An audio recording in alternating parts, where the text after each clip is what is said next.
Magandang umaga po mga kasaka. Nandito po ulit tayo sa aking tinataniman mga kasaka. Ako po ay nagtatabas po. Ngayon po ay araw ng linggo, araw din po ng pahinga. Kaya tayo po ay magtatanim. Magtatabas po muna ako bago ko taniman. Ito po yung aking mga itatanim. Ito po ay rambutan, saka po mahogani, tapos po chiko mga kasaka. Kaya po tatabasan ko muna po para po magandang taniman. Yan po mga kasaka, samahan niyo po ako sa aking pagtatabas po mga kasaka. Yun lang po mga kasaka. Tatabas.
Time check po pala natin mga kasaka ay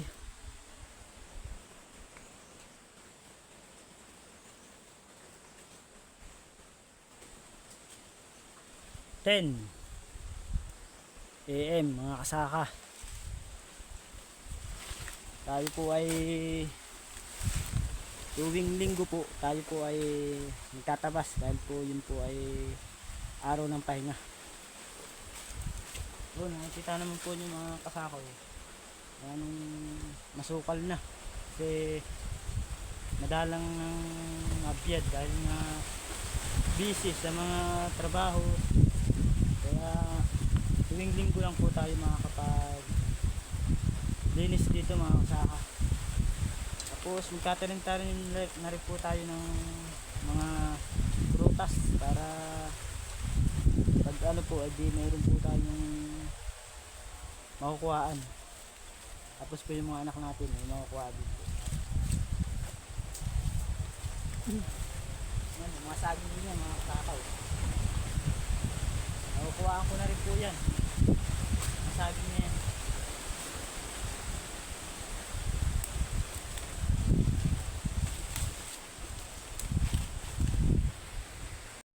Po mga kasakaw, yan, sariwang-sariwa ang hangin mga kasaka. Ayan. Yan po kasaka ang mga tatabasan pa po yan. Yan, tataas na po yan. Malalaki na po ang mga niyog mga kasaka, kaya kailangan na pong linisan dahil para mabilis ang kanyang paglaki at pagbunga mga kasaka. Yan o. Oh.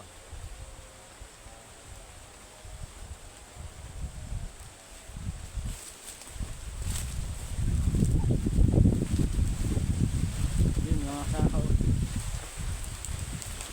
Labas tayo dito mga kasaka sa tabing palayan.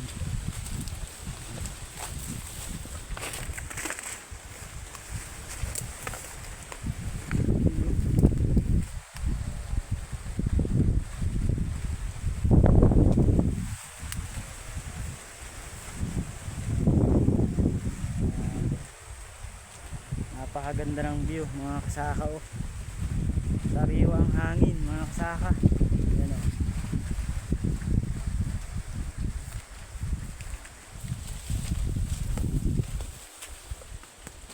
Mamaya po tayo mga kasaka magtatanim ng mga prutas, po yung mahogani. Pagka hawan po nung nitong tinatabasan ko ay saka ko po tataniman para po maganda ang pagtanim mga kasaka. Update ko na lang po kayo mga kasaka mamaya po pagka magtatanim na po ako.